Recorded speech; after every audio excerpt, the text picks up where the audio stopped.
आज का मुकाबला बड़ा ही साधारण सा रहा, नॉर्मल सा फाइनल हुआ। आज तक का सबसे लोएस्ट फाइनल हुआ है स्कोर में। ये अगर देखा जाए तो अभी तक सबसे लोएस्ट स्कोर था ये आईपीएल फाइनल्स का। केकेआर वर्सेस एसआरएच था ये, और एसआरएच ने टॉस जीतकर पहले बैटिंग करने का फैसला किया था। चेन्नई में ज्यादातर टीमें बाद में बैटिंग करना पसंद करती हैं और बाद में चेज भी किए हैं, और अच्छा चेज हुए हैं, हाईएस्ट टोटल भी चेज हुए हैं वहां पर, और ज्यादातर टीमें चेज ही करती हैं। लेकिन 2-3 मैच लास्ट एसआरएच क्या चाहती है पता नहीं, क्या उनके माइंड में था पता नहीं। स्कोर बोर्ड में शायद वो 200 पार लगाना चाहते थे, या बहुत सारे दिमाग में उनके क्वेश्चंस थे, या प्रेशर लेना नहीं चाहते थे, बहुत सारी चीजें थी। लेकिन टॉस जीतकर पहले बैटिंग करना चेन्नई के अंदर, ये कुछ समझ के बाहर था। ये कुछ अलग करने की कोशिश थी। शायद वो चाहते थे कि हम ज्यादा से ज्यादा स्कोर बोर्ड में अपने रन डाल दें और प्रेशर में डालें केकेआर को। लेकिन यहाँ पर ये पैंतरा उल्टा पड़ गया इनके गले में। अब टॉस जीतकर पहले बल्लेबाजी करने उतरे अभिषेक शर्मा और ट्रेविस हेड। अगर देखें तो अभिषेक शर्मा बड़ी अच्छी बॉल पे आउट हुए, बोल्ड हुए स्टार्क की बॉल पर। मतलब अनप्लेवेबल बॉल थी वो, कोई शक नहीं, मैं उनकी गलती नहीं बोलूंगा। लेकिन अगर हम लास्ट के 2-3 मैच देखें तो उन लोगों का जो ओपनिंग आता है एसआरएच का, उसमें यही रवैया रहा है। उन्होंने तेज रन बनाने को देखे हैं और जल्दी आउट हुए। लेकिन आज मैं अभिषेक शर्मा की बॉल को best ball of the day बोलूंगा। बेस्ट बॉल थी वो, दोनों तरफ की इनिंग की आज। तो मैं आज अभिषेक शर्मा के लिए ऐसा कुछ नहीं बोलूंगा कि आज उन्होंने कोई शॉट मारा या गलत या गैर जिम्मेदाराना शॉट मारकर आउट हुए। बहुत ही क्लास बॉल पर, मतलब कुछ नहीं कर सकते उस बॉल पे आप। ऐसी बॉल थी वो मिचेल स्टार्क की, और बोल्ड हुए 2 रन बनाकर 5 बॉलें खेले। आज थोड़े फंसे फंसे नजर आ रहे थे शुरू से ही, पहली बॉल से ही, लेकिन बोल्ड हो गए लास्ट बॉल में वो उनकी। बड़ी ही क्लास की बॉल। लेकिन अगर हम बात करें ट्रेविस हेड की, तो ट्रेविस हेड ने भी सेम अपना मेंटेन किया जो लास्ट 2-3 इनिंग में किया है उन्होंने, क्योंकि वो 0-2-3 रन ऐसे ही बना रहे हैं लास्ट इनिंग में।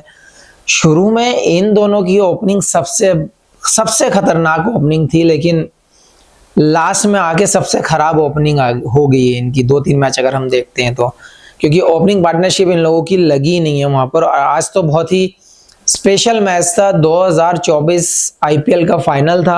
आपको मैं कल भी ये बात कर चुका था, आपको नए प्लान्स के साथ बहुत ही प्लान क्लियर करने चाहिए आपको अपने माइंड में, और स्पेशली फाइनल के लिए आपको पहले इनिंग को बिल्ड करना चाहिए। आपको पहले नीचे से शॉट्स मारने चाहिए। 30-40-50 रन को ओपनिंग साझेदारी देनी चाहिए थी। अराउंड मेरे हिसाब से 160-170 भी बनता तो भी अच्छा था, और मैच में मजा भी आता। लेकिन ये तो खुद ही गेम से बाहर हो गए। टॉस जीतकर बैटिंग की, और पहले 2 ओवर में दोनों ओपनर वापस चले गए। वैभव अरोड़ा की बॉल पर वो भी ओपन हो गए, एज लगा और गुरबाज के हाथ में कैच चला गया। तो ट्रेविस हेड भी 0 रन बनाया, पहली ही बॉल पर आउट हो गए। लास्ट मैच में भी वो पहली बॉल पर आउट हुए, तो मुझे लग रहा है उससे पहले मैच में भी ये पहली ही बॉल पर आउट हुए। तो लगातार 3 बत्तख पर बैठ कर गए हैं ये, 3 अंडे खाए हैं इन्होंने। खैर आज कुछ उम्मीद थी इन लोगों से, लेकिन ये नहीं कर पाए। इन्होंने अपना प्लान अपने गले में डाल लिया। अगर हम बात करें त्रिपाठी की, तो त्रिपाठी सोच रहे थे कि जैसे लास्ट मैच खेले वैसे नजर आएंगे, लेकिन वो भी आउट ऑफ फॉर्म नजर आए। 13 बॉल में 9 ही रन बना पाए, 1 ही चौका लगा उनका, और वो भी मिचेल स्टार्क का शिकार हो गए। एक शॉट मारने गए और सीधी खड़ी कर दी वहीं पर, ये भी पावर प्ले में आउट हो गए। लेकिन अगर हम बात करें माकरम की, माकरम ने थोड़ी सी फाइट की वहां पर, थोड़ा सा अपने आप को रोकने की कोशिश की, नीचे से शॉट खेलने की कोशिश की, जल्दबाजी नहीं की। 23 बॉल में 20 रन बनाए, 3 ही चौके उन्होंने लगाए, लेकिन वो लड़ रहे थे वहां पर। लेकिन नितेश रेड्डी की अगर हम बात करें तो उन्होंने 13 ही रन बनाए, और वो भी हर्षित राणा की बॉल पर आउट हो गए। गुरबाज को वो कैच दे गए। बहुत उनको लगा था हाफ बॉल ही बॉल है और मैं स्ट्रेट ड्राइव मारूंगा जोर से, लेकिन ऐसा हुआ नहीं। सीम अप बॉल थी, अच्छा स्विंग और शेप मिला उसको, और एज लेके कीपर के हाथों में चली गई। उसके बाद आते हैं शहबाज अहमद। शहबाज अहमद की अगर हम बात करें, सॉरी खला सेन की अगर हम बात करें, तो वो भी हर्षित राणा को आउट हुए 16 रन बनाकर। 17 बॉलों में 1 चौका उन्होंने लगाया। आज छक्कों की बारिश नजर नहीं आ रही थी। अगर हम बात करें सिक्सेस की, बड़े ही लिमिटेड लगे क्योंकि रन भी उतने नहीं बना पाए, लेकिन खलासन भी आउट हो गए। अब वहां पैट कमिंस की चिंताएं बढ़ गई थी कि इंपैक्ट प्लेयर लेना ही पड़ेगा, लेकिन उससे पहले शहबाज अहमद को उन्होंने ग्राउंड में उतार दिया। अगर शहबाज अहमद की हम बात करें तो उन्होंने 7 बॉल में 8 रन बनाए और चक्रवर्ती की बॉल पर वो आउट हो गए। स्वीप मारते टाइम शॉर्ट फाइन पे आउट हो गए। तो शहबाज अहमद भी चले गए। उसके बाद उन्होंने लिया इंपैक्ट प्लेयर अब्दुल समद को। समद आए और गए। इंपैक्ट प्लेयर इंपैक्ट ही नहीं डाल पाया। 4 बॉल में 4 रन बनाए। आंद्रे रसल की बॉल पर वो आउट हो गए। गुरबाज के हाथों कैच आउट हुए। लेकिन उससे अगर पैट कमिंस की अगर हम बात करें, पैट कमिंस ने फिर से एक बार फाइट की। 19 बॉल में 24 रन बनाए, 2 चौके और 1 छक्का लगाया, लेकिन वो भी आंद्रे रसल की ही बॉल पर आउट हुए। स्टार्क ने उनको कैच किया। और अगर हम बात करें जयदेव उनादकर की, 4 रन 11 बॉल में, और अगर हम भुवनेश्वर की बात करें तो 1 बॉल में 0 रन। तो इसी के साथ उन्होंने 113 रन बनाए 10 विकेट पर 18.3 ओवर, मतलब पूरे ओवर खेलने की भी इच्छा नहीं हुई।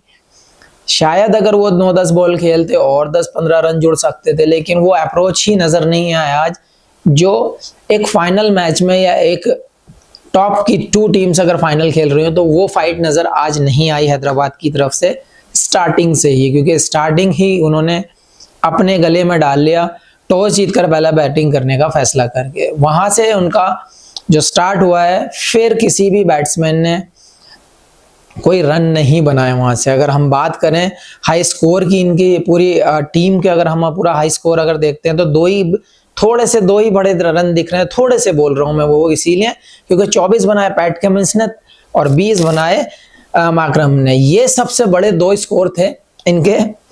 अब फाइनल मैच चल रहा है, IPL 24 का ये फाइनल मैच है। आपने 280 290 भी लगा दिए हैं किसी मैच में। अब फाइनल में क्या हो जाता, आपको विकेट के हिसाब से, आपको कंडीशन के हिसाब से खेलना चाहिए था, लेकिन आप उसी तरीके से उसी फ्लो में हर विकेट पे नहीं खेल सकते। मैं आपको पहले भी कह चुका हूं कि आपको नए प्लान्स के साथ चेन्नई में बड़ी ही सावधानी से आना होगा और बड़ी सावधानी से अपने प्लान्स को एग्जीक्यूट करने को देखना होगा। खैर छोड़िए, 113 रन का टारगेट, 113 रन उन्होंने बोर्ड में लगाए थे। 114 रन का टारगेट KKR के सामने था। लेकिन अगर हम KKR की बॉलिंग की अगर हम बात करें तो गजब की बॉलिंग रही है आज उनकी। स्टार्क ने 3 ओवर फेंके, 14 रन दिए, 2 विकेट ले गए। उन्होंने कमर ही तोड़ दी, जैसे लास्ट मैच में उन्होंने किया था अपने, जब इन लोगों का पहला मैच हुआ था तो उसमें भी इन्होंने यही किया था। वहां भी इन लोगों ने इनको साइड कर दिया था, ओपनिंग चलने नहीं दी थी। सेम आज स्टार्ट किया इन्होंने। 3 ओवर 14 रन 2 विकेट। अगर हम वैभव बराड़ की बात करें, 3 ओवर 24 रन और 1 विकेट। स्टार्क 14 दे गए, वो 24 दे गए। 3 over 14 run 2 wicket Starc, 3 over 24 run 1 wicket Arora. 3 wicket तो इन्होंने यही पावर प्ले में अपनी तरफ कर लिए थे। लेकिन उसके बाद हर्षित राणा आते हैं। हर्षित राणा ने 4 ओवर 1 मैडन 24 रन और 2 विकेट वो ले जाते हैं। हर्षित राणा ने अपना काम, मतलब आप नई बॉल से आप स्विंग एक्सपेक्ट कर सकते हैं, लेकिन हर्षित राणा जिस टाइम पे आए आपको वहां पे इनिंग बिल्ड करनी चाहिए थी। लेकिन 4 ओवर में 24 रन देकर 2 विकेट और 1 मैडन के साथ, वो फाइनल मैच में, आप सोच सकते हैं कि KKR की बॉलिंग किस फ्लो में चल रही थी। उस जगह पर जाकर मैडन डालना एक बहुत बड़ी बात होती है T20 फॉर्मेट में, बहुत ही मुश्किल काम होता है ये, और ये किया हर्षित राणा ने। उसके बाद आते हैं सुनील नरेन। सुनील नरेन एक बार फिर उसी फ्लो में नजर आए जो पिछले 10-15 सालों से वो नजर में आते हैं। 4 ओवर 16 रन और 1 विकेट। वो टप्पे पे अपना बॉल फेंकते रहे कि भाई आपको जो करना है कर लो, विकेट से मुझे हेल्प मिल रही है, मैं विकेट से नहीं हटने वाला हूं। और वो हैदराबाद की टीम दाएं बाएं हो रही थी और वहां पे आउट हो रहे थे सब। तो उसके बाद हम रसल की बात करते हैं। 2 ओवर 3 बॉल डाले हैं उन्होंने, केवल 15 बॉलें डाली हैं, 19 रन दिए हैं और 3 विकेट लेकर गए हैं आंद्रे रसल।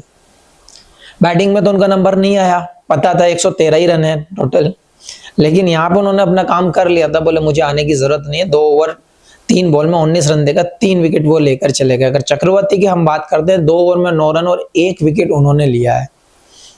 तो चक्रवर्ती 21 विकेट ले गए इस टूर्नामेंट में। अगर विकेटों की हम बात करें तो इनके 3 और 4 बॉलर अच्छे खासे 15 के आसपास, और एक बॉलर 20 को क्रॉस करके गया है, और शायद स्ट्राइक के मुझे लगता है 17 के आसपास हैं।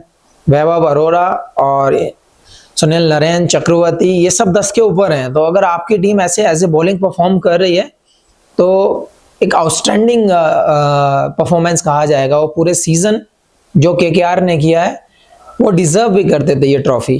लेकिन उससे पहले हम बात करते हैं केकेआर की बैटिंग की, कि हैदराबाद ने बैटिंग में तो खराब किया ही किया, लेकिन बॉलिंग में क्या खराब किया है वो अब मैं बताता हूं आपको। जब केकेआर बैटिंग करने के लिए उतरी, 114 रन का उनका टारगेट था उनके सामने। बैटिंग करने के लिए उतरे सुनील नरेन और गुरबाज। सुनील नरेन आज जल्दी आउट हो गए, केवल एक ही छक्का लगाया, 2 ही बॉलें खेले, उन्होंने टाइम खराब नहीं किया। वो सोचकर आए थे, बोले मैं अपने ही फ्लो में खेलूंगा, या तो आप बाहर हो या मैं बाहर हूं। तो पहली बॉल पर उन्होंने छक्का मारा, दूसरी पर वो आउट हो गए पैट कमिंस की बॉल पर। शाहबाज अहमद ने मिड विकेट पर उनका कैच पकड़ा। लेकिन गुरबाज और वेंकटेश अय्यर, कल मैंने बोला था 2 अय्यर बैठे हैं वहां पे, उसमें से एक ही अय्यर का भी नंबर आया, दूसरा तो नाम के लिए बाहर आया था बस। तो गुरबाज और वेंकटेश अय्यर ने इनिंग को संभाला। उसके बाद इन लोगों ने धुलाई की उन लोगों की, और धुलाई भी ऐसी की कि जरूरत नहीं पड़ी बाकी लोगों को, आधे ओवर में रन चेस कर डाले इन्होंने। पता नहीं विकेट में ऐसा क्या चेंजेस हो गया था या क्या चीज हो गई थी ऐसी, जो पहले मतलब बैट पे नहीं आ रही थी और बाद में बैट पे आ रही थी। तो मैं इसीलिए कह रहा था हैदराबाद को टॉस जीत कर बॉलिंग करनी चाहिए थी, वो बैटिंग कर गए, तो यहीं पे गलत हो गया था। लेकिन वेंकटेश अय्यर और गुरबाज ने जो इनिंग खेली काबिले तारीफ थी। गुरबाज बाद में आउट हुए, लेकिन 39 रन बना गए थे 32 बॉल में, 5 चौके और 2 छक्के लगाए थे। बड़ी प्यारी इनिंग खेल रहे थे, बड़े ही आराम से जो मिल रही थी बॉल उसको मार रहे थे। वो 1-2 शॉट बनाकर मारा, अदरवाइज उनको जल्दी थी नहीं रन बनाने की, आराम से वो बैटिंग कर रहे थे। लेकिन वेंकटेश अय्यर, उन्होंने आक्रामक रूप अपना रखा था, क्योंकि गुरबाज को इसीलिए जरूरत नहीं पड़ी क्योंकि वेंकटेश अय्यर इतनी तेज चल रहे थे शुरू से ही कि उनको जरूरत नहीं पड़ी। 114 रन का लक्ष्य है और एक बैट्समैन 26 बॉल में 52 रन बनाए, 4 चौके और 3 छक्के लगाए उन्होंने, तो बाकी बैट्समैन क्या ही सोचेगा और क्यों मारेगा। तो गुरबाज का केवल एक ही रोल था कि मैं नॉन स्ट्राइक पर अपना खड़ा रहूं, मुझे मिलेगी तो मैं मारूंगा, अदरवाइज वेंकटेश अय्यर अपना काम कर रहे हैं उधर से। जो हमें चाहिए, हमें मतलब है ट्रॉफी उठाने से, उनका वही एक लक्ष्य था। लेकिन लक्ष्य भी ऐसे हासिल किया कि 10.3 ओवर में 114 रन बना डाले, केवल 2 विकेट पे। लास्ट में गुरबाज आउट हो गए थे शाहबाज अहमद की बॉल पे, फिर आए थे श्रेयस अय्यर। 2 अय्यर की बात की थी, दोनों अय्यर गेम खत्म कर गए हैं। 3 बॉल में 6 रन श्रेयस अय्यर ने बनाए, 1 चौका लगाया, और 26 बॉल में 52 run Venkatesh Iyer not out. ये दोनों अय्यर नॉट आउट गए और गेम को खत्म किया। 124 रन 2 विकेट पर 10.3 ओवर में। अभी तो बहुत ओवर पड़े, 114 पर टीम पहुंच गई थी। तो केकेआर उस फ्लो में नजर आई जो उन्होंने डे 1 से इस आईपीएल में स्टार्ट किया था। जैसा स्टार्ट किया था वैसा ही फिनिश किया, और डिजर्व भी करते थे ये ट्रॉफी। ये चीज मैं बाद में बात करूंगा, पहले मैं बताता हूं आपको हैदराबाद की बॉलिंग कैसी रही। हैदराबाद की बॉलिंग की अगर हम बात करें तो भुवनेश्वर कुमार ने शुरुआत की थी, 2 ओवर में 25 रन दिए, कोई विकेट नहीं मिला। पैट कमिंस ने 2 ओवर में 18 रन दिए, 1 विकेट मिला। और नटराजन की बात करें तो 2 ओवर में 29 रन दिए, कोई विकेट नहीं मिला। शाहबाज अहमद 2 ओवर 3 बॉल में 22 रन, 1 विकेट मिला है। अगर हम जयदेव नाटकट की बात करें तो 1 ओवर में 9 रन, कोई विकेट नहीं मिला है। और अगर हम माकरम की बात करें, लास्ट ओवर उन्होंने डाला तो 1 ओवर में 5 रन दिए और कोई विकेट उनको नहीं मिला है। तो विकेट के तो यहाँ चांस ही नहीं थे कि हाँ कहाँ आप विकेट ले रहे हो, बड़ी मुश्किल से 2 विकेट तो आपको मिले हैं। लेकिन मैं बात यही करना चाहूंगा कि आपने टॉस जीतकर पहले बैटिंग करने का फैसला किया है, तो आपको बड़ी सोच और समझ कर, सूझबूझ कर आपको इनिंग खेलनी चाहिए थी। एटलीस्ट 150 160 रन बनाने चाहिए थे, 170 बनाने चाहिए थे। मैं तो सोच रहा था कि आज ज्यादा रन बनेंगे, क्योंकि फाइनल की 2 बेस्ट टीमें जो धमाका करती आई हैं पूरे आईपीएल, वो आज फाइनल खेलने वाली हैं। खैर मैं तो पहले से केकेआर की साइड था, मैंने कल भी आपको बोला था ये। तो केकेआर ने, सबसे पहले मैं केकेआर के लिए बहुत बहुत मुबारकबाद बोलना चाहूँगा कि कॉन्ग्रेचुलेशन, बहुत ही अच्छा खेला सारे लड़कों ने, जो परफॉर्म किए हैं काबिल तारीफ है, डिजर्व करते थे वो ट्रॉफी उठाना। और केकेआर भी तीसरे टाइम चैंपियन हुई है, वेल डन केकेआर। और जहाँ तक हैदराबाद का सवाल है, क्या कहोगे आप उनके लिए? एक बैड डे, बैड लक, और क्या बोल सकते हैं, अगले साल के लिए गुड लक बोल सकते हैं उनको, और तो कुछ नहीं बोल सकते, क्योंकि अच्छी अपॉर्चुनिटी मिली थी उनको टॉस जीतने की, जो केकेआर भी चाह रहे थे, लेकिन केकेआर तो पहले ही बॉलिंग करना चाहती थी, ये बैटिंग करना चाहते थे, इन्होंने केकेआर का रास्ता आसान किया। तो ये था आज का फाइनल, और विनर बनी केकेआर की टीम। कोरबो लोरबो जीत बोरे आज कंप्लीट हो गया, तीसरी बार चैंपियन ट्रॉफी उन्होंने अपने नाम की है, और एक बार फिर से केकेआर के लिए बहुत बहुत मुबारकबाद।